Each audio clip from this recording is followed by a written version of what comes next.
Well, hello. Look at you, Dave. I think this is what, maybe 2 or 3 weeks in a row, maybe more, that you're the first one in. Congratulations to you. Sunflower Marcia, hello. Welcome. Virginia, hello to you. How's everybody tonight?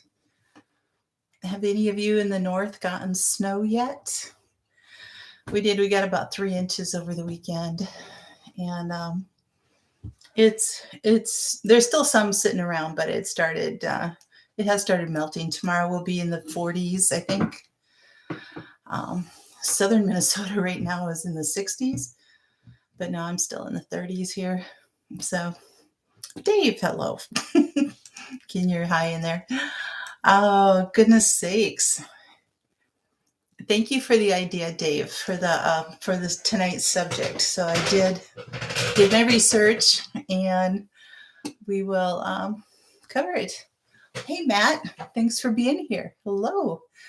Alicia, hi. Kiri, hello. No snow in central PA. Okay. Well, that's good. That is good. Yeah, we had, Matt, did you get snow down where you are? Or did you get rain? I know there was a definite line that was snow to ice to rain. So, but yeah, we got about 3 inches. So, anyway, how is everybody? How was your weekend and your week? You got 2 inches? Okay. Yeah, we got about three. I mean, it's still on the ground, but not as much. I mean, we've got bare patches and everything now, but um, it's still hanging around. Oh, but we're supposed to, yes, warm up tomorrow and then turn cold again the rest of the week. And I don't see any other snow in the forecast, but no snow yet. You were just checking your Chaser Christmas lights to make sure they work. Ooh, good for you. You know what, Alicia, you're right on top of it. I don't check my tree lights until I'm actually decorating the tree.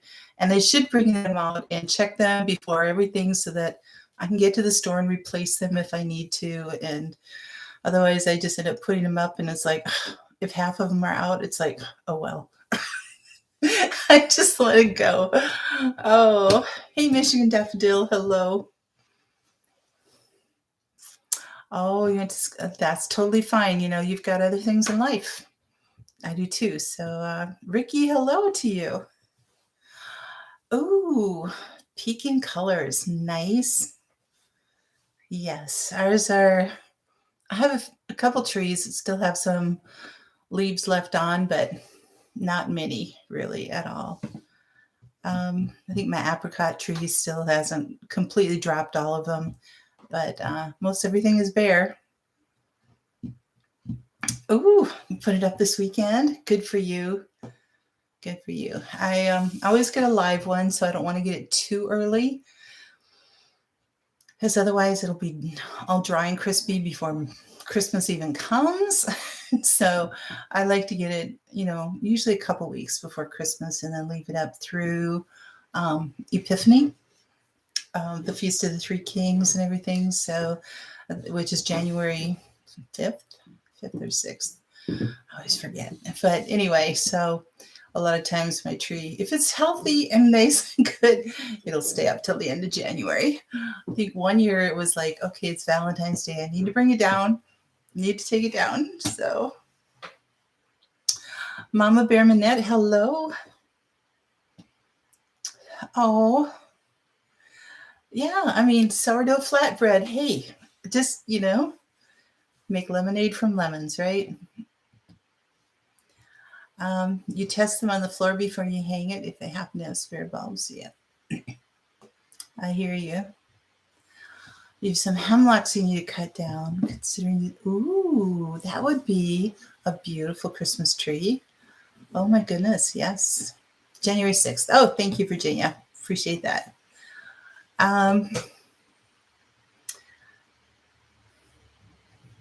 No Christmas until Black Friday, and it comes down Christmas Day. Okay. A live tree trimming. Hadn't thought about that one.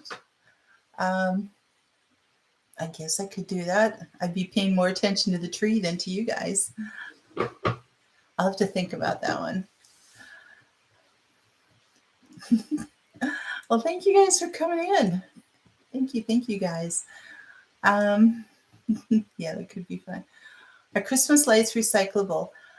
My recycling center north of me does take Christmas lights. So yeah, anything that is kaput can definitely go there, and they'll have a special bin just like around this time of year, and for a couple months, and people can drop them off. We have a great recycling center. We really do. Oh, yeah, Dave, I do actually. Yeah, all my ornaments are actually either, um, yeah, family. They're gifts. I mean, I have 40 years of ornaments there. A lot of them are gifts from different parts of the world, which is kind of fun. So, oh, that's fun. That's good. Thanks, Matt. Thank you.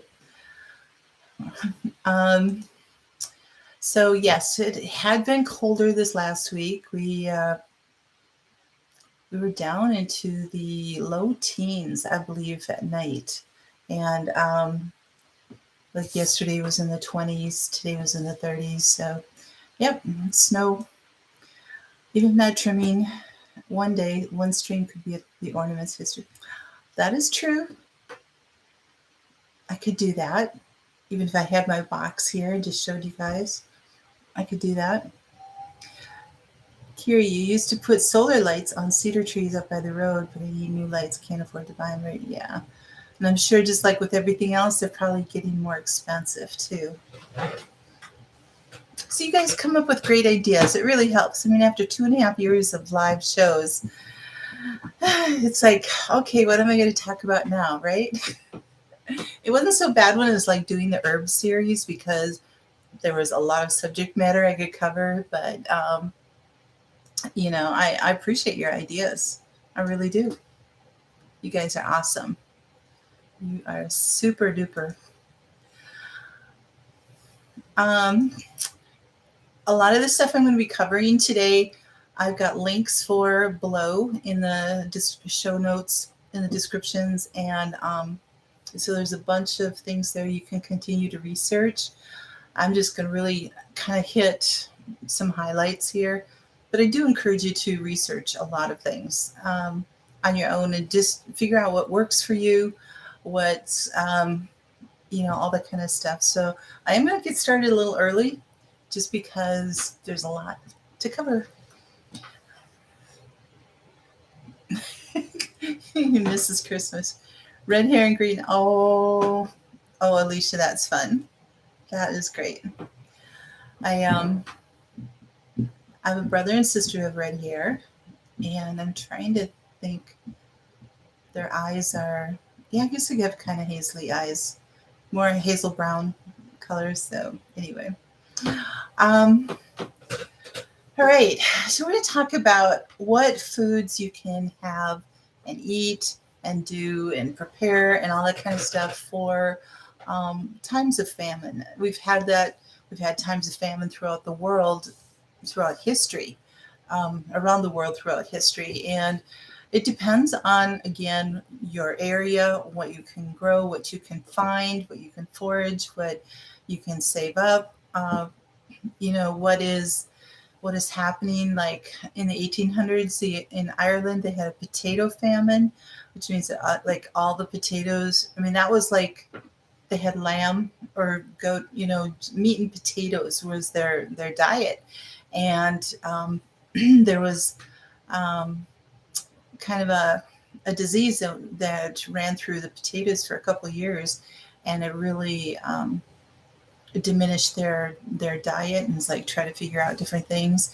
There were other things that were famines in Ireland that they could only live on potatoes, and so they had to figure out some things. So a reddish tinge to my hair.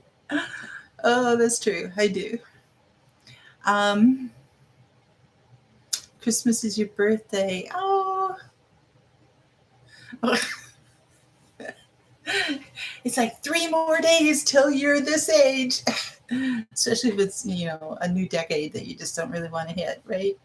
Um, um, I'm thinking about decorating a tree in your local park. Oh, that'll be nice, Alicia. Absolutely. Something like that wouldn't take a whole lot, a few strings of lights and trying to figure out a power source, and set it out there. That's great. Unless you get solar lights. I know they're more expensive, but that would be kind of cool too. Yes, the Irish come from great stock. They have endured a lot in Ireland, and I am 3/8 Irish, so I do have that heritage in me. So we'll see. But there are a lot of things out there, and so I'm going to kind of just quickly run through some of the things that other countries have done. Um, Somebody might be listening at some point from one of those countries, so it might you know jog a memory or hit a chord or something like that. So anyway, I'm going to give you a definition first of a famine food. Good famine food from Viking era: buckwheat, water, bacon. Mm-hmm. Yep.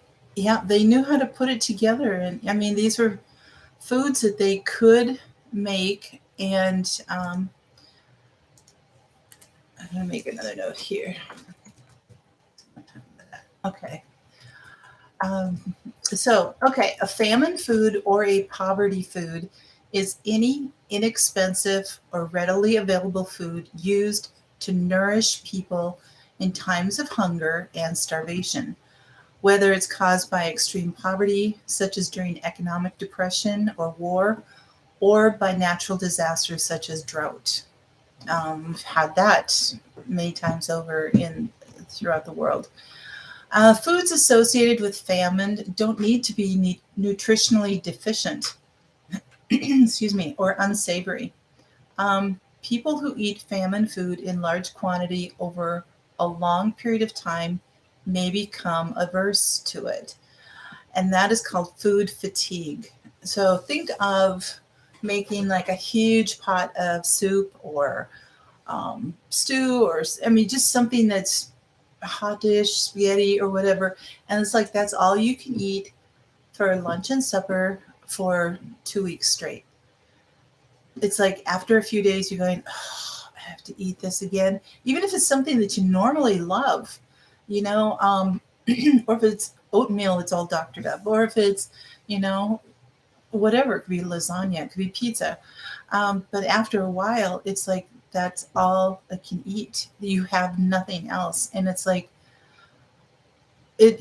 Your body becomes, um, you know, to the point of almost rejecting it, and your brain and your mind and your spirit just are like, I can't handle that one more meal, you know. Or if you've ever gone on a diet, you know, where all you can eat is like cabbage tomato soup or something, and you're trying to do that, and that's all you can have for day in and day out. And it's like at some point, it's like you take a spoonful of that soup and you just end up ejecting it because your body just can't handle it. So yes, the Townsends, he's so good. He really is. Absolutely. Hi, Debbie Carmi. Hey, Southern Ohio Prepping. Good evening to you.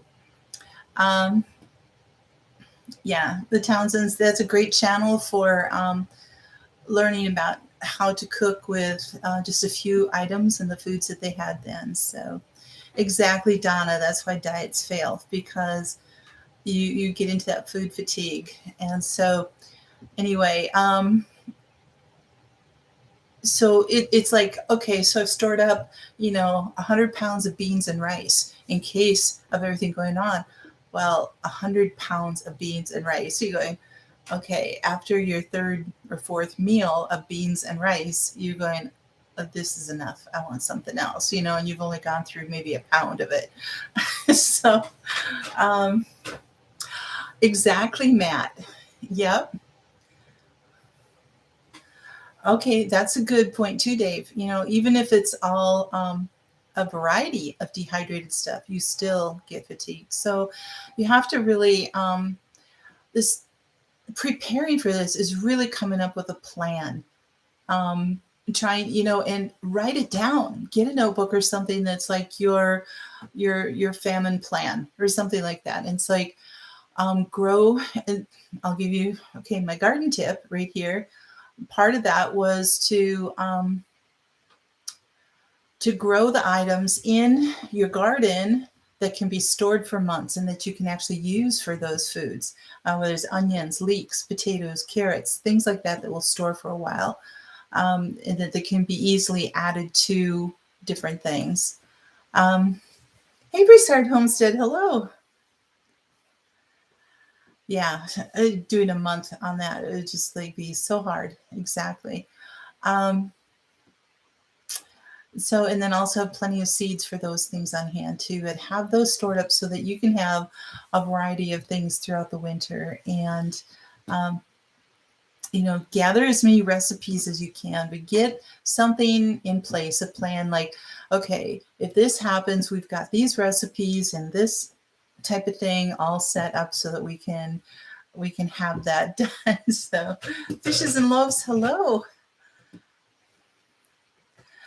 Oh, Michigan daffodil. Well, that's good. I mean, there's some people it's like, okay, every day for breakfast they have oatmeal. Every day for lunch they have peanut butter jelly sandwich. Every day for supper they want a salad. And it's like they're happy with that. And it's like that's a very rare percentage of the population, I think. It's Sojourners, oh Kentucky, hello, welcome. Um, yeah, it's so if you have picky eaters, it's going to be a source of real trial for them, and they're going to have to give in or they're going to die, basically, if it just comes to that. So okay, the characterization of some food as famine or poverty food really can be social. Like if you're living in a coastal area or something, and you can always go digging up clams or oysters, or throwing out a net and crab, a trap and getting lobster, and that's something that is free for you to be able to do, that would be your famine food, eating lobster, right? And so whereas anywhere that's not on shore, where that is, in the middle of the continent, that would be an incredible luxury item. And so that would be something that wouldn't be part of that. Up here, we have a lot of lakes. We can do fishing all summer long. We can do, sorry about that. We can do fishing all summer long. We can ice fish in the winter. So fish would be available in that, in that kind of sense, is if you're able to get out there and do that. Let me see what you guys are saying here.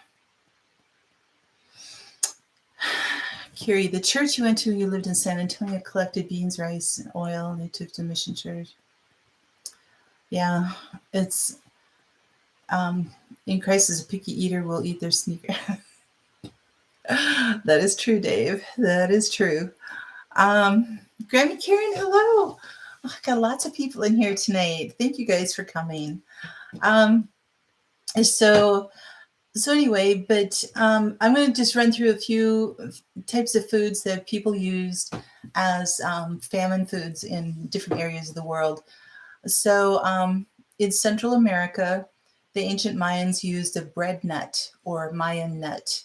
And so by now it's rejected as a poverty food in modern Central America, but that kept their culture alive. In Polynesia, they had the plants from the genus Xanthosoma, known as ape, and they were considered famine food, but they used it when their taro crop failed. Again, several species of algae, different things were eaten by coastal peasants during the Great Famine in Ireland. Other famine foods, stinging nettle, wild mustard, sorrel, and watercress. In the area of Skibbereen, people resorted to eating donkey meat, earning the name donkey eaters for people in the area. That was in Ireland.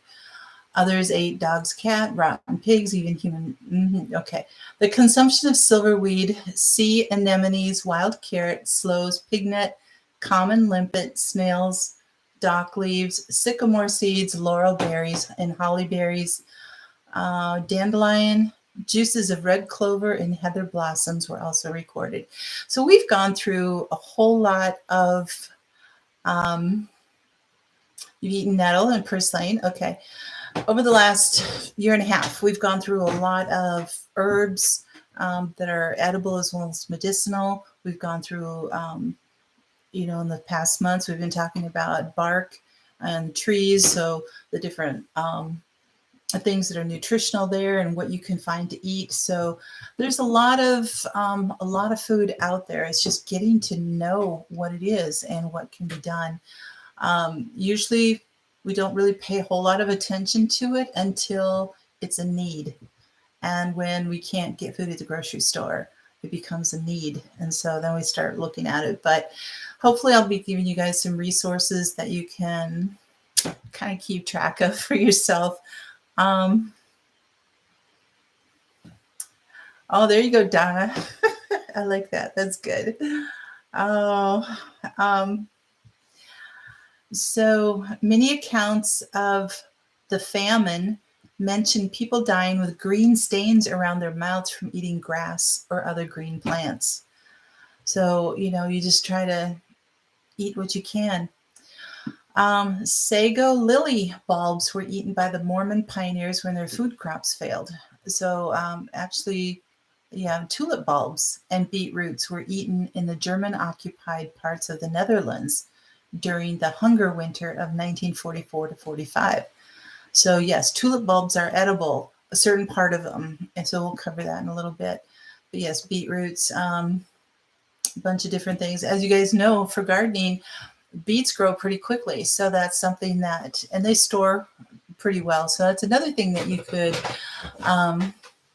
use to grow and everything. And remember, every food that we have out there, like beets and carrots and all that, if you dehydrate them and powder them, they can be used to thicken things up, even be made almost into any kind of a bread or something to bake it. So, there's lots and lots of things that you can do. Yes, acorns. Absolutely. That's a good tip too, Dave, to soak to remove the tannins. So in Russia, they've had a lot of famines there. In Soviet Union, they would eat nettle, orache, O-R-A-C-H-E, and other types of wild plants to make breads or soups. In Iceland, rural parts of Sweden and Finland, mushrooms were not widely eaten before World War II. I mean, we look at them as a delicacy now. They're great. In those areas, they were viewed as food for cows and were also associated with the stigma of being a wartime and poverty food. So, thanks, Mama Bear. Appreciate it. Dave, excellent. Yes, I'm going to cover that again in my book here, The Lost Ways. I'll show it to you again in a bit. But, so in Scandinavia, they had some the cambium of deciduous trees was dried, ground, and added to extend what grain flour was available. Say you've got 5 pounds of flour that has to last a month. Well, that's not going to be enough to make bread for your whole family. So you're going to have to find different ways, different items that you can dry, whether it's in an oven, in a dehydrator, however you can dry them and be able to add them to your flour that you have. And so when they added that to a grain flour they had in times of famine, they created what they called bark bread. And as you know, all of my bark series, we've been talking about what parts can be edible, can be turned into some for medicine, some for food. So if you guys don't remember, certainly go back and watch those videos, those lives that we had. The word Adirondack, describing the indigenous peoples that lived in the Adirondack Mountains in New York, is thought to come from the Mohawk word Haderonda, meaning eaters of trees. This name was said to be used by the Iroquois as a derogatory term for groups of Algonquins who did not practice agriculture and therefore sometimes had to eat tree bark to survive harsh winters. Little trivia there. So there you go. You guys are having a great conversation going in here.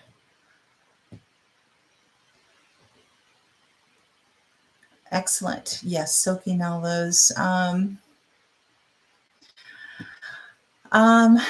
So again, in the northern Italian regions of Italy, well, northern Italy,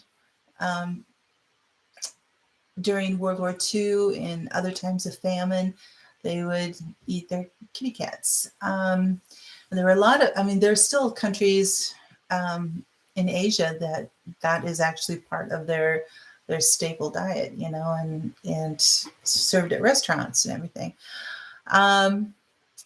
During Paris, they also included dogs, rats, horses, donkeys, camels, even elephants in the cafes too during the Franco-Prussian War.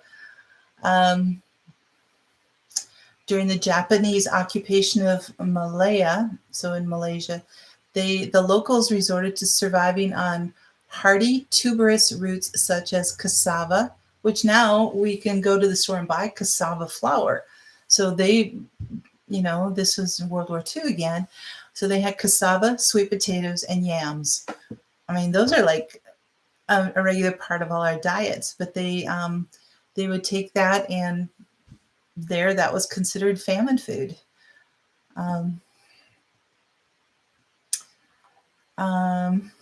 Okay, that's a good. Oh, thank you, Alicia. Good tip, Kiri. Absolutely.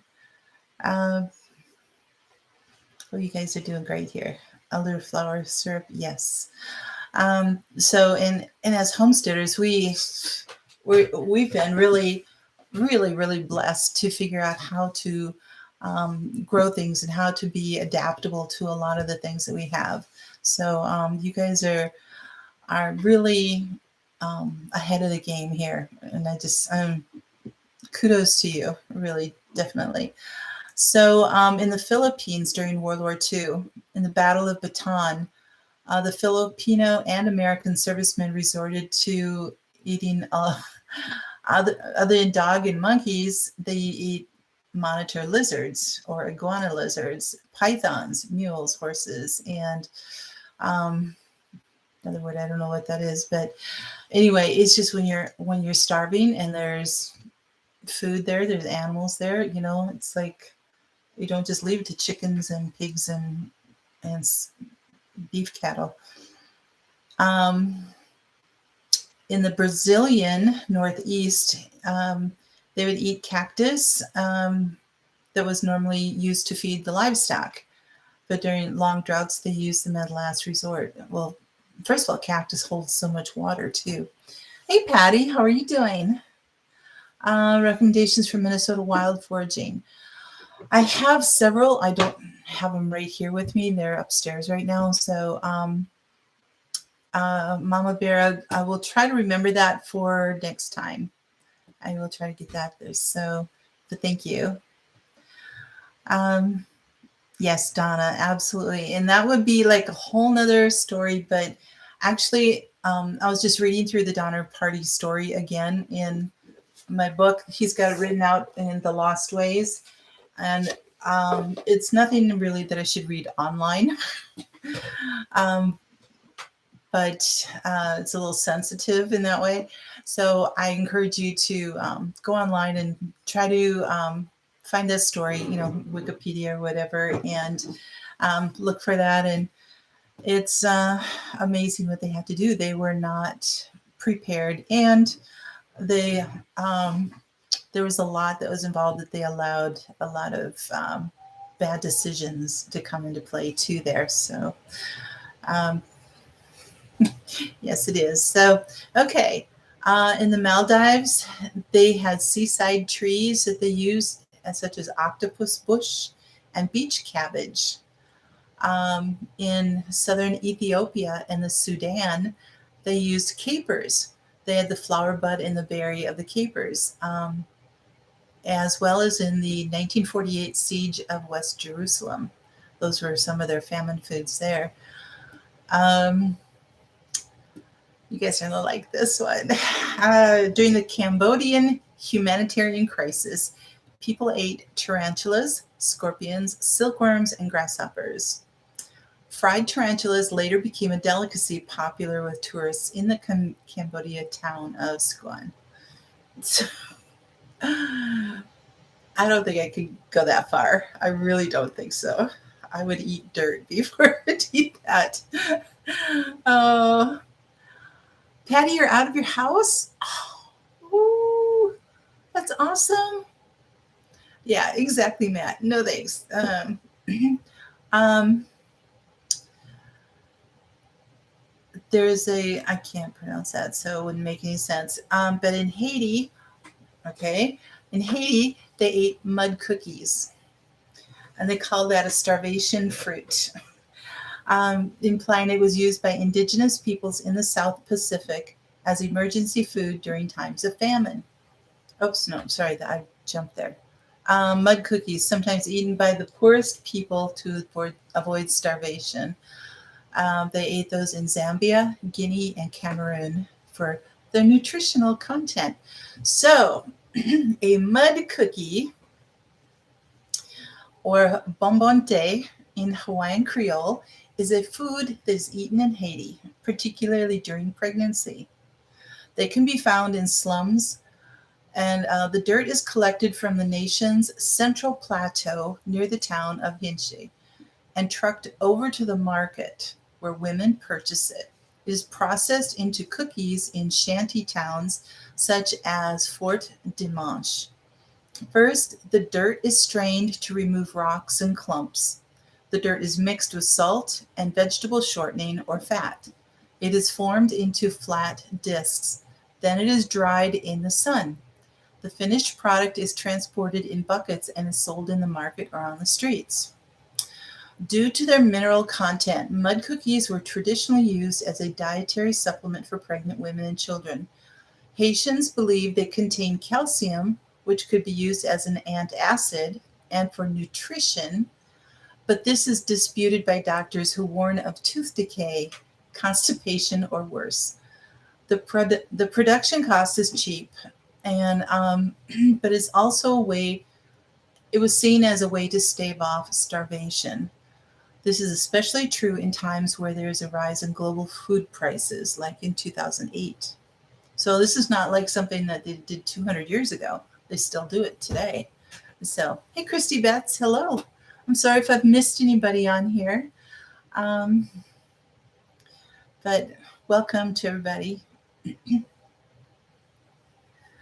So the taste has been described as a smooth consistency that immediately dries the mouth with a pungent aftertaste of dirt that lingers for hours. So um, again, only in case of starvation, right? And you have to really be careful what dirt you're picking up. You don't want it to be your barnyard dirt, or where the animals have been going. You've got to be very careful with that. So Um, so I think, Donna, some of these will probably be included in some of that. I'm just doing kind of a general um, thing. So anyway, peasants ate very little meat. Their diet was wholly based on what they could grow or buy locally. Again, we are so used to going to the grocery store and picking up whatever we want there, and no matter where it comes from, if it's from around the world or not. And so we are not accustomed to just eating only locally. So um, that can be a real challenge, especially for us in the north when we have 5 months of the year where nothing is grown. So it's like, okay, um, our potatoes stored, or did we get to spring and all we're eating is is meat and broth, and that's it? We can't find anything else. Um, yes, mud. There you go, Patty. Absolutely. Oh, I love the little emojis here, but yes, absolutely. So their meals mainly comprised of bread, eggs, and pottage, which was made with peas or beans, vegetables, grains, and a small amount of bacon and fish. The original whole food diet. So scarce meat was reserved for feast days and celebrations. So that's where they would, fish was easier to get a hold of. Um, Bacon stored much more easily, and then as well as keeping like your bacon grease. Don't dump that into the garbage or anything like that. Save your bacon grease when you're frying things up. um, Tulip bulbs again and beetroots were eaten during the famine. Those plants are easy to grow. The beetroot helps to improve the blood flow and regulates blood pressure. Tulip bulbs are easy to cook and highly nutritious to our body. And I will get to more of that. Let me see. So I'm going to cover like 10 foods here. Um, there you go, Dave. Yep. Canned up stuff north in the winter. And that's where, preserving really becomes very, very important. Okay.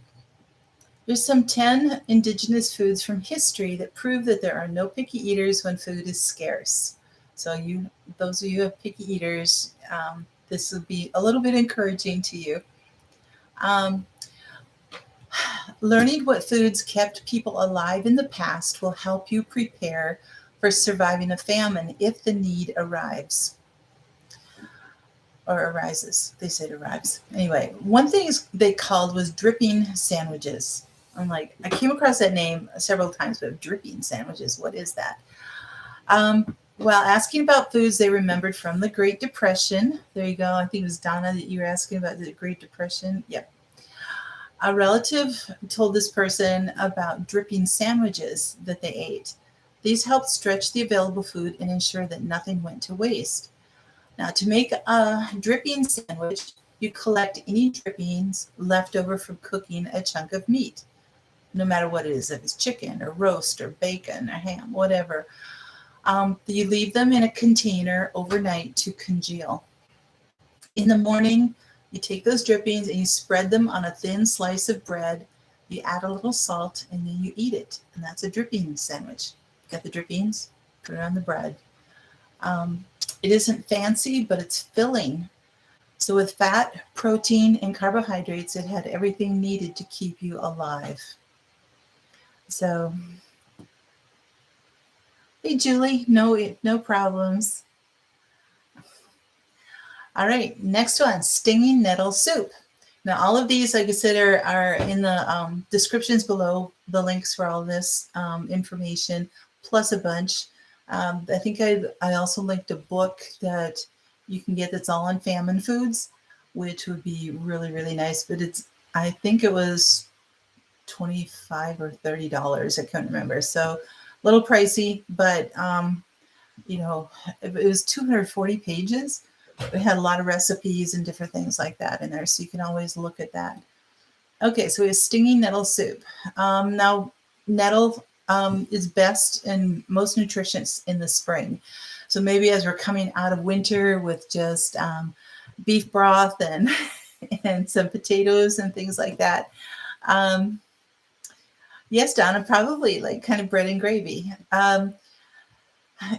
The spring nettle is best. Now, it is prickly and it can sting and everything, but once you cook them, they don't sting anymore. So use like gloves to pick them and to go out and to handle them. Look for the shorter plants that haven't flowered yet. So those would be better. So anyway, during the famine, soups weren't complicated or fancy. People sauteed the stinging nettles in lard, drippings, or oil, and then added water or broth. If they had extra vegetables or small pieces of leftover meat, they threw them in the kettle. A little salt and pepper finished this humble meal. All right, the third one is an inner bark bread. And we've been talking about bark. So it says most bark is inedible, but not all of it. The hard, rough layer of bark is hiding another layer, a thinner, white one. So this inner bark is full of nutrients, including vitamins A and C. You can harvest this bark from many trees. Pine and birch are the most common sources. And I think pine can be found just about anywhere. Um, to harvest the bark, you need to remove the outer layer with a hatchet or an axe. You could even use a knife if you needed to or whatever. Chop carefully to maximize your harvest. Once you can see the thin white layer, use a knife to slice it. This layer of bark is very stringy. You can eat the raw bark or you can eat the bark raw or process it by boiling or dehydrating. After boiling, you can leave it in the water and enjoy bark soup. If you decide to dehydrate the bark, you can grind it into meal.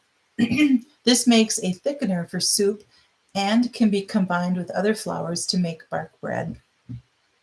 So, a lot of things there. It's like we don't know. You might go to the store and just like, okay, there's no flour on the shelves. What am I going to do? So, anyway, if you have pine or birch trees on your property, you could practice collecting it now so that when a famine strikes, you'll be familiar with the process. Again, it's always, practice it now during times of plenty or of ease, and so that it's just like with anything, learning how to build a fire, all that kind of stuff. All right. I'm not going to go into detail on number 4, just to say it's pet stew. So you guys can read that one for yourself. Cricket flour. Insects provide protein, which can be hard to come by during a famine. To help stretch this protein, you can turn the bugs into flour. Then you can mix it with regular flour. So again, dehydrate them, then grind them up into just a fine powder or meal. But mixing it with the flour, water, oil, and salt, you can get a protein-packed flat bread, which is, okay, how many times do you eat bread that's filled with protein? Not very often. So that would be probably the only way that I could even tolerate some bugs. I could do Michigan daffodil pet stew. So yeah. Roasted seasoned grasshoppers. Okay, Dave, what else did you say about those? When deers that are stripping your trees. Awesome. I hadn't even associated that. Good point. To create cricket flour, you need plenty of crickets. Then you must dehydrate them again. So you can also fry them up for a quick snack. In addition to crickets, you can eat many other bugs for survival. Some other common ones are beetle larvae in wood, adult beetles, ants, aphids, cicadas, and earthworms. But in earthworms, make sure you clean all the dirt out first. I don't know how you do that, but anyway. So take some time now to learn about the edible bugs in your area. You might even try cooking a couple to see which method you prefer. I think I would. I would wait. Oh, yes, exactly, Patty. Exactly, and that's why I've been going through the other the bark series too. So, Christy, you got a little extra protein you didn't want, right? Oh, yeah, survival food. Hey, Teresa, hello. How are you?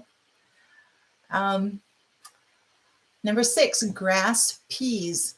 When drought conditions plague the land, grass peas often continue to grow. I'm not sure exactly what they look like. I didn't have time to look that up, but you guys can do that. But anyway, their reliability made them an important crop during many of Earth's famines. But take care, because the plants are toxic when eaten in large quantities. When dried, the seeds from grass peas can be used in a type of dal, DHAL, or ground into bread for flour. Mixing grass pea flour with wheat flour helps reduce the toxicity problem. The pods can be steamed and eaten as a vegetable or included in soup to increase the nutrients. Um, the Oh, it's a good thing. There's you can look up, check to see what edible crops in your area are drought resistant. So this summer we had a pretty serious drought, and so you end up seeing what actually survives during that kind of time. All right, this is fun. Tulip loaf. you, you know, ladies swallowed a fly. Yes. I wonder if the grass peas are the wild peas you have on seacoast. It's possible, Dave. I had never heard of them before. I'm not familiar with it, but so tulip loaf. During the hunger winter of Holland, again in World War II, the Nazis cut off food deliveries. There was very little food in the country. But what they did have is tulip bulbs. Because of the war, they hadn't been planted in the fall. To survive, people learned how to prepare these bulbs for food. There are toxins in the center of the tulip bulb and in the peel, so those have to be removed. So just remember that. Don't just take the bulb and just start chunking out of it. But so the rest of the bulb, not the center or the peel, the other part of it was ground into powder. It was dried and ground into powder. People mixed this with salt and water and created small loaves of tulip bread. It wasn't tasty. In fact, many survivors described it as tasting like sawdust. But despite its taste, it was nutritious and it helped keep many people in Holland alive. Number 8, tree leaf salad. During the South Sudan famine, people harvested lalip tree leaves and ate them raw. These bitter-tasting leaves provided some nutrition, but mainly served as a way to fill up empty bellies. Probably like popcorn, just fills you up, right? Some provide nutrition, some are poisonous, so it's always good to know which trees around you are edible. Also, if they've been sprayed, please do not eat them because you're just consuming, poison at that point in time too. So to prepare for a famine, now this is something as homesteaders to think about. To prepare for a famine, many people planted trees with edible leaves. So not just like, okay, what does the fruit come from? Okay, you have an apple tree, you have a peach tree, you have a pear tree, whatever. But also think about trees that you could plant that its leaves are edible, such as moringa, beech, linden, birch, hawthorn, and pine. So those are some that are edible. The leaves are edible on them.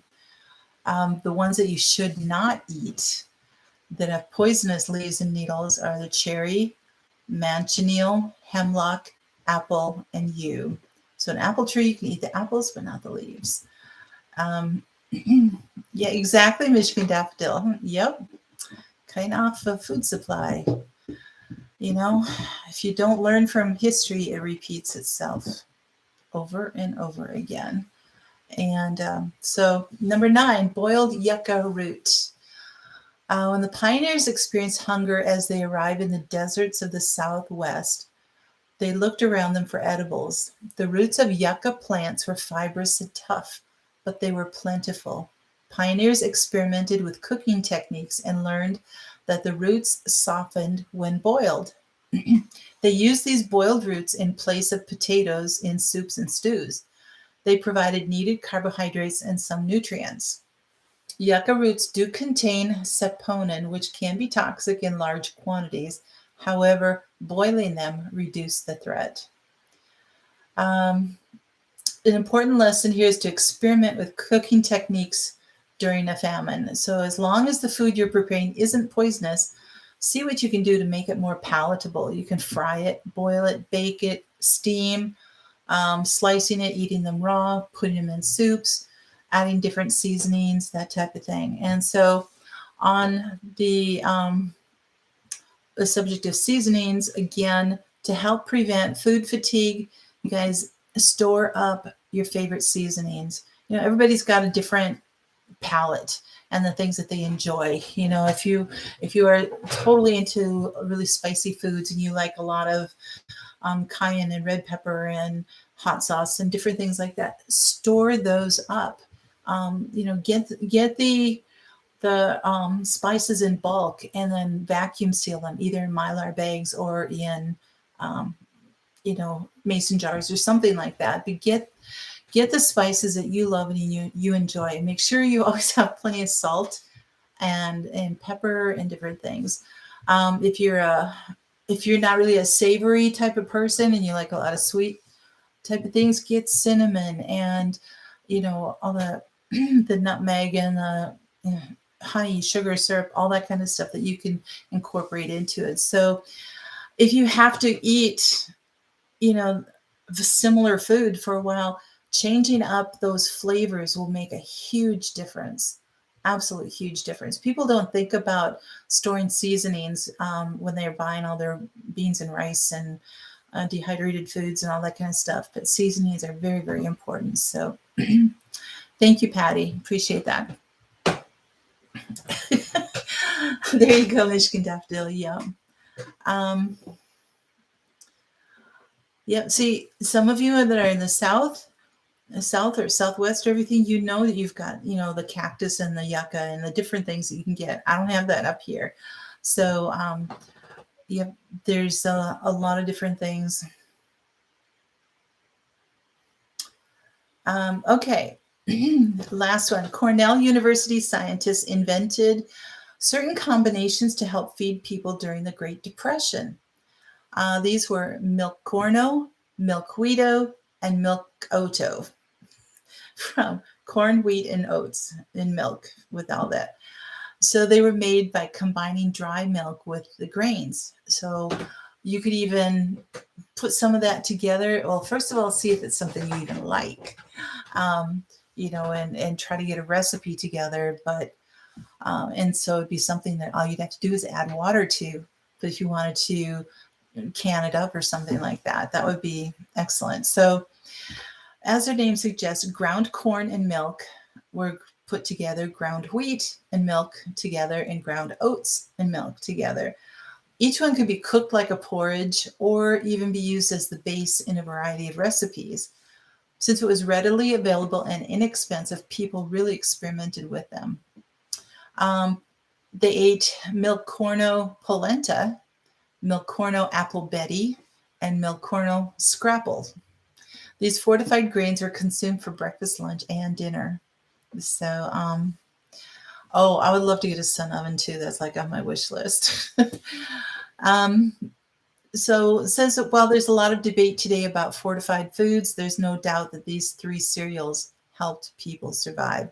So they were only fortifying them with a natural thing. It wasn't like throwing all kinds of chemical vitamins in there or anything. So no one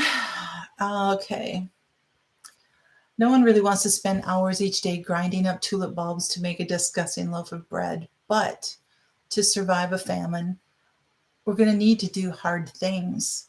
You must be willing to work hard, think outside the normal, and do what it takes to keep yourself and your family alive. So those are the things you have to be really, really careful for. So another, we're running out of time here. A couple things really quickly. Again, the Lost Ways. I picked this up several years ago, and I think I paid $20 for it or something. I think there are places online now that want $100 and $200 for these because they're not in print anymore. Check online thrift stores, used bookstores, anything like that you can get. But this is excellent. It goes tons of recipes in here. And again, one of the biggest and best sources of an alternative flour is cactus. And it goes through, also how to make hardtack, but a whole bunch of different recipes in here. But using cattails to make biscuits and pancakes, casseroles, breads, use it with wild rice. Just all kinds of different breads here. So, but it doesn't take um, a big area of cattails, and it doesn't take very many to get a good supply of cattail. And so you just take the heads before they burst, get them, and you just dry them and then grind them up into flour, and you can do that. But there's all kinds of excellent things in this book. I don't know if you can still find it online or not, but I did put another book down there from Amazon. It's called Famine Foods: Plants We Eat to Survive, and put three recipes: famine soup, Irish famine soup, and calda verde, which is a Portuguese soup that they ate in the time of famine. Uh, there's also a link down there for the famine menu food storage plan, which is, again, an excellent thing to do, is to have a plan. So my prep tip for tonight is to gather recipes and as much information as possible on famine foods. Scope your area for what grows naturally. Write it down in a notebook. Have like one notebook that's just put like famine plan on there or something. But write all these down in a notebook, where you can find it, what is there and available, what you can have that will make bread, what you can find that will make good soups, all that kind of stuff. And then have a plan. It's like, okay, it's this time of the year. We know this is available. We can't get this anymore in the store. Where can we go find it? What can we do to do that? So the stone soup. Oh my goodness. Yeah, you guys are rocking the chat. Thank you so much. I'm so glad. um, but yes, and make sure you put as many details in there as possible, because that's important. When it comes to that time of a famine, you're not going to remember the little details if you just write basic things in your notebook, because you'll be under a time of stress. And it's like, if you have all that written down, it will take so much stress off of you. You won't have to worry about that. Again, my garden tip for right now is to add compost, leaves, or straw, even on top of the snow, to your beds. But the famine foods, I wanted to show you one thing. Okay, here's a jar of chicken that I canned up. And I did this last week when I didn't make this last week. I made this a year ago, but last week I took one of these, I used the chicken for making some spaghetti. Instead of using ground beef, used chicken to make a really nice spaghetti with tomato sauce and everything. But I saved the broth from this because it's all cooked in there with the chicken. I saved the broth, and then a number of days later, I was able to take that broth and actually make homemade chicken soup. I just cut up a couple carrots, small ones, a few carrots, some celery, put a little bit of chicken meat in there, and some rice. I put some rice in there. You could add noodles or something, but it was a delicious chicken and rice soup, and it was so nutrient, and I didn't need to even add any bouillon or anything because I had the flavor from the chicken. So never throw that out. And that's another thing. Once you can your food and you have it on your shelves, use it to the fullest and best of your ability, right? Oh, there you go, Dave. Yep, perennials, famine plan. That's a good thing. But, this is a 1 pound of chicken. You can make that stretch to so much. It can be part of, a soup. It could be part of a chicken salad, chicken pasta salad. It could be part of something else, whatever. And, but make it, make that meat stretch. Let's say you've got, maybe 50 jars of meat put up. That's 1 jar for a week for however many people. Now you go, 50 jars of meat, that looks really good. But when you start stretching that out over the year, so anyway, Oh, Patty, they're so good. I love doing roast. Roast is probably my favorite meat to can up because it becomes so tender and so delicious. And this chicken, I've done it two ways. This one I actually cooked.